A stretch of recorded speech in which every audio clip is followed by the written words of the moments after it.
Hello mga karelasyon. Ladies, alam nyo ang pagkawala ng gana ng isang lalaki ay hindi ito nangyayari ng biglaan. Ito ay dahan-dahang nabubuo. Kadalasan ang mga dahilan ay hindi naman tungkol sa pagtataksil, kundi sa mga paulit-ulit na maliliit na bagay na napapabayaan. Kaya ladies, kung nakaka-relate ka at kung gusto mong malaman ang mga ito, manood ka. Whoops, disclaimer tayo, hindi ko nilalahat at hindi rin laging kasalanan ng babae. So, diretso na tayo sa number 1. Ito yung palaging masama ang loob. O ito yung resentment.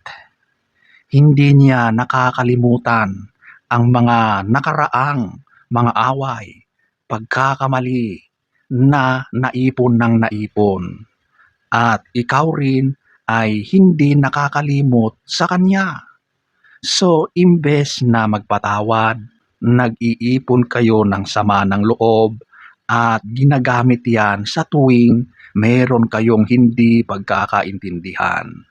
Ang relasyong hindi inaayos ang mga problema ng nakaraan ay walang kinabukasan. Number 2, ito yung magkaiba ng pangarap sa buhay. Ito yung talagang magkakaiba kayo ng mga goals, ng mga opinyon, ng mga gustong mangyari sa buhay ninyo. Habang tumatagal, naiisip nyo, napapagtanto ninyong magkaiba talaga ang gusto nyo sa buhay, sa karir, sa trabaho, sa mga simpleng mga bagay na gustong tahakin, sa mga anak na gustong bilang kung ilan yan. Problema yan kapag wala kayong parehong goals o hindi nagsasalubong ang mga ninanais ng bawat isa. Kapag walang direksyon na magkasundo, nawawalan ng gana ang lalaki na mag-invest ng panahon sa ganitong relasyon. Number 3, pagkukumpara sa iba. Alam nyo, ito ang pinakaayaw ng lalaki. At alam ko hindi lang sa lalaki, kundi sa lahat. Kapag laging may comparison, lalo na sa mga nakaraan, sa mga ex, o sa ibang tao, sa kapitbahay, sa kakilala, sa katrabaho. Kapag ganoon, walang mangyayari sa relasyon. Sa halip na ma-inspire siyang magbago, mas gugustuhin ng lalaking maghanap ng babaeng makikita ang halaga niya kung sino talaga siya. Number 4, kulang na sa physical touch. Hindi lang ito tungkol sa S, okay? Madalas kasi iniisip ng babae, ganun lagi. S lagi lang ang gusto ng lalaki. Pero ang totoo niyan, yung simpleng pagtanggi sa yakap, sa paghawak sa kamay, sa isang halik, ay mas masakit. Kapag palagi mong nire-reject ang simpleng physical affection, nararamdaman niyang ayaw mo sa kanya, na nagtutulak sa kanya na maghanap ng ibang mapagkukunan ng intimacy o ng affection. Number 5, ito yung pabaya ka sa sarili mo. Real talk lang ito. Hindi ibig sabihin kailangan mong maging modelo o sexy ka. Pero ang kapabayaan sa kalinisan, yung amoy mo, yung haggard na haggard ang itsura mo palagi, o ang pagpapabaya mo sa kalusugan mo. Wala ka nang ginawa kundi humilata. Tamad kang kumilos, hindi ka nag-e-exercise, lamon ka ng lamon. Ito ay nakakaapekto sa physical na attraction. Alam nyo, ang pag-aalaga sa sarili ay nagpapakita ng paggalang sa sarili mong partner.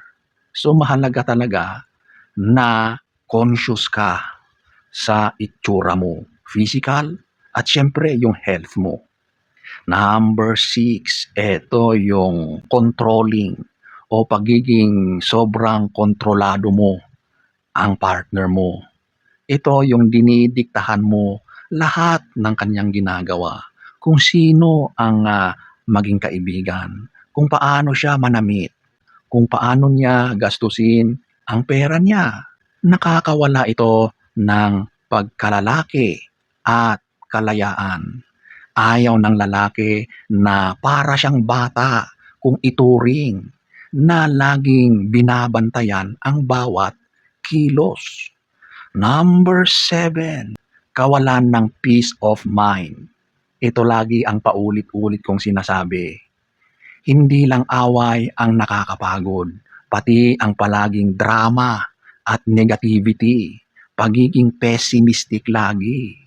Kung uuwi siya galing ng trabaho, imbes na magpahinga, ay sasalubungin siya ng mga reklamo, mga marites, chismis na mas lalong nakaka-stress. Maghahanap na siya ng dahilan para hindi umuwi.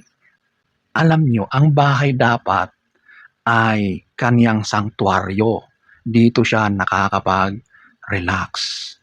Pero kung puro nega ang salubong sa kanya, nako, ewan ko sa'yo. Number 8, eto yung wala ng lambing at communication. Alam nyo, ang mga lalaki, tulad ng babae, ay nangangailangan ng emotional connection. Kapag ang usapan ay puro na lang tungkol sa mga bayaran, mga bata, o mga gawaing bahay, parang transactional lang lahat. Nawawala yung romantic vibe.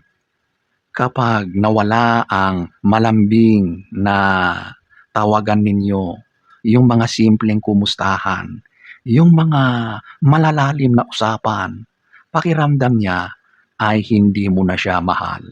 Ginagamit lang siya para sa mga practical na bagay.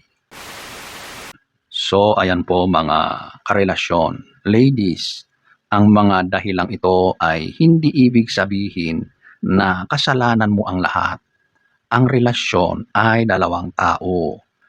Ang mahalaga ay kung parehong gusto nyong ayusin ang gusot at ang pinakamakatotohanang solusyon ay ang tahimik at mahinahong pag-uusap.